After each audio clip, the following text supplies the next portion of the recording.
Hello guys, welcome back to my YouTube channel রোজকার রান্নাঘর। তো আজকে স্পেশাল একটা রেসিপি নিয়ে চলে এসেছি, পুরীর বিখ্যাত মিষ্টি খাজা। তো তোমাদের সামনে সেটা তুলে ধরেছি, দেখো।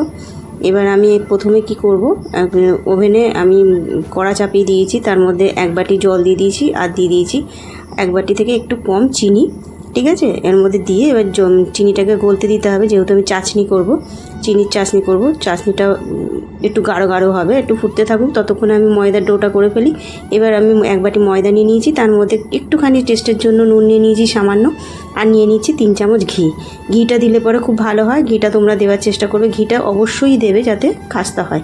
আমি তোমাদের সবসময় প্রত্যেকটা ভিডিওতে বলে দিয়েছি যে সবসময় যেটা তোমরা কোনো ভাজাভাজি বা ফ্রাই কিছু করতে চাইবে, নিমকি টাইপের বা নমকিন টাইপের যাই হোক কিছু করতে চাইবে, তখন তোমরা একটু ঘি দেওয়ার চেষ্টা করবে। তো আমি এইভাবে ময়াম দিয়ে নিয়ে ভালোভাবে ময়াম দিয়ে নেব, নিয়ে এবার আমি এটাকে একটা ডো বানিয়ে নেবো। ঠিক আছে, যে গজাটা যে খাজাটা যে করবো তার একটা ময়াম করে তৈরি করে নিচ্ছি, ভালোভাবে করে নিই। এবার অল্প অল্প জল দিয়ে আমি সেটাকে মেখে নেব। মেখে নিয়ে দেখো ডোটা তৈরি হয়ে গেছে। এবার খানিকক্ষণের জন্য 2-3 মিনিটের জন্য আমি এটাকে রেস্টে রেখে দিলাম। এরপর আমি একটু কর্নফ্লাওয়ার নিয়ে নিয়েছি, 3 চামচের মতো কর্নফ্লাওয়ার নিয়ে নিয়েছি, তাতে সাদা তেল নিয়ে নিচ্ছি, রিফাইন্ড তেল নিয়ে নিয়েছি, রান্নার তেল নিয়ে এবার সেটাকে আমি একটা ব্যাটার তৈরি করে নিচ্ছি। তোমরা কর্নফ্লাওয়ার দিয়ে করবে। কর্নফ্লাওয়ার দিয়ে করলে পরে আমি দেখেছি পুরীতে কি করে ওরা, যারা তৈরি করে খাজা, তারা অ্যাকচুয়ালি কর্নফ্লাওয়ার দিয়ে বেলে আর কর্নফ্লাওয়ার দিয়ে ব্যাটারটা তৈরি করে। ঠিক আছে, যেহেতু আরও বেশি খাস্তা হয় আর মিষ্টির রসটাও যেন খুব সুন্দরভাবে ঢোকে।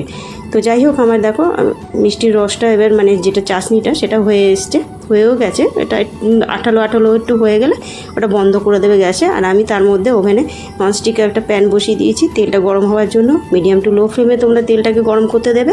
তার মধ্যে আমি তোমাদেরকে লেচি করে দেখিয়ে দিচ্ছি আমি যে খাজাগুলো তৈরি করব। ছোট ছোট লেচি করবে, রুটির মতো, বেশি বড় বড় করবে না। তো আমার এতগুলো ওই ডোটার মধ্যে আমার 1 বাটি ডোয়ের যেটা তৈরি করেছিলাম সেটা অনেকগুলো মানে লেচি হয়েছে।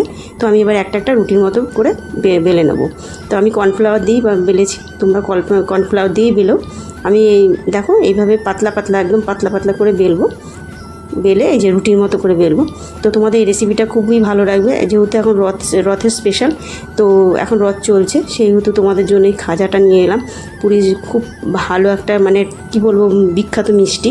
তো এটা ছাড়া পুরীতে মানে খুবই মানে যাওয়াটাও অসম্পূর্ণ হয়ে থাকে, আসাটাও অসম্পূর্ণ হয়ে থাকে। এটাই হচ্ছে সবথেকে প্রিয় মিষ্টি পুরীতে। আর এই মিষ্টিটা না আনলে পরে সবার মন খারাপও হয়ে যায় খাজা না আনলে। যাই হোক, তো আমি এবার রুটির মতো করে প্রত্যেকটা একটা করে বেলে নিয়েছি। এবার কি করব, এবার একটার পর একটা আমি এবার লেয়ার দিয়ে যাবো। ব্যাটারটা যে তৈরি করেছিলাম কর্নফ্লাওয়ারের আর তেলটা দিয়ে, ওটা ওর ওপর স্প্রেড করে দেবো। দিয়ে এবার তার উপরে এই যে একটা করে দিয়ে দেবো। তোমরা পারলে না, যদি মনে হয় যে শুধু ব্যাটারটা দেবো কেন, তোমরা যদি পারো তাহলে ওতে কর্নফ্লাওয়ারও একটু স্প্রেড মানে ছড়িয়ে দিতে পারো, স্প্রিঙ্কেল করে দিতে পারো। আমি যেহেতু শুধু ব্যাটারটা যে রয়েছে সেই ব্যাটারটা আমি শুধু মাখিয়ে দিচ্ছি। ঠিক আছে, লাগিয়ে নিয়ে এবার 4টে আমি ওই রুটির মতো যে করে রেখেছিলাম সেই 4টে আমি এবার ওইটাকে মানে ভালোভাবে একটার পর একটা আমি লেয়ার তৈরি করে নিয়েছি। লেয়ার তৈরি করে নিয়ে আবার সেম প্রসেসিং ওই রকমই আমি আবার ওপরটাও তাই করেছি, দিয়ে ব্যাটার দিয়ে এবার আমি এরকম ফোল্ড করে নিলাম, ভালোভাবে ফোল্ড করে নিলাম যাতে খুলে না যায়। ফোল্ড করে নেবো। এবার দেখো খুব সুন্দরভাবে রোল, দেখেছো তো রোলটা কত সুন্দর হয়েছে। এইভাবে রোল করে নিয়ে এবার আমি চাকুর সাহায্যে বা ছুরির সাহায্যে হোক এবার এই একটা করে কাটিং করে নেবো। খুব সহজ একটা রেসিপি, তোমরা বাড়িতে অবশ্যই তৈরি করো, সবাইকে বানিয়ে খাইও।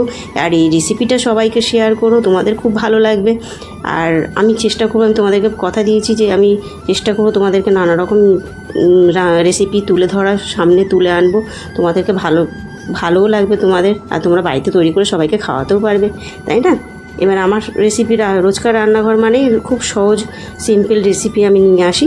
তো যাই হোক, এবার দেখো কাটিং করে নিয়ে এবার কি করবে, যে কাটিংটা যে করবে মধ্যেখান দিয়ে বেলবে। ঠিক আছে, এপাশ দিয়েও বেলবে না, ওপাশ দিয়েও বেলবে না, মধ্যেখান দিয়ে এরকম বেলবে। আমি একটা করে সব কটা ভেজে নিয়ে কিছুটা বাকি আছে, এখনও হয়নি। এ কটা আমি তোমাদের সামনে করে ধরে দিচ্ছি। তো যাই হোক, আমি এবার তেলটা গরম হয়ে গেছে। ঠিক আছে, মিডিয়াম টু লো ফ্লেমে আমি বলেছি যে তেলটা গরম বসিয়ে দিয়েছি।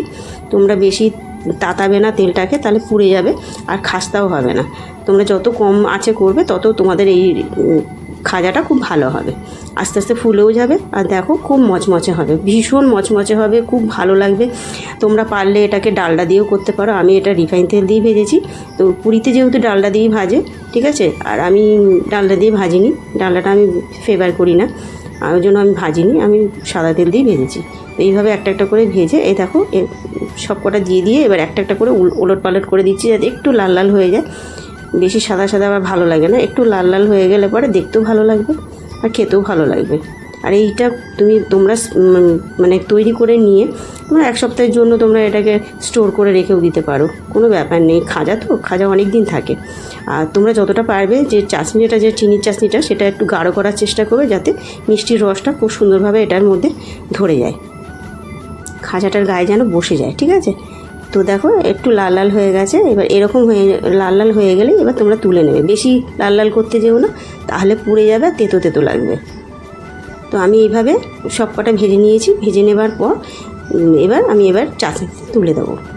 আমি যে মিষ্টির যে রসটা তৈরি করে রেখেছিলাম তার মধ্যে আমি দিয়ে দেবো। আর দিয়ে না বেশিক্ষণ রাখবে না। আমি না কী করেছি, আমি বেশিক্ষণ রাখিনি, আমি তাও 1-2 মিনিটের মতো রেখেছি। হ্যাঁ, চাটনির মধ্যে দিয়েছি, দিয়ে আমি ওর মধ্যেই রেখে দিয়েছি। দিয়ে এবার আমি ওটাকে না আর তুলিনি, আমার দেরি হয়ে যাচ্ছিলো। তারপর আমি ভাবলাম যে তুলবো, আর তোমাদের সামনে তুলে ধরেও আমি দেখাতে পারিনি। হ্যাঁ, তার জন্য আমি তোমাদের কাছে মাপ চাইছি। তো আর এরকম ভুল হবে না কখনো। আমি এইভাবে সব কটা যেমন এই রসে ভিজালাম, সেরকমভাবে প্রত্যেকটা এরকমভাবে ভেজে আমি রসে ভিজিয়ে দিয়েছি। তো এই দেখো হোমমেড খাজা তৈরি হয়ে গেছে। পুরীর ভীষণ স্পেশাল একটা মিষ্টি। তোমরা এইভাবে প্রত্যেকে তৈরি করো বাড়িতে। রেসিপিটা আশা করি তোমাদের প্রত্যেকের ভালো লাগবে। তো আমি তোমাদেরকে ঠিকমতো দেখাতে পেরেছি, তোমরা বুঝতেও পেরেছো। তো আবার দেখা হবে অন্য কোনো রেসিপিকে নিয়ে।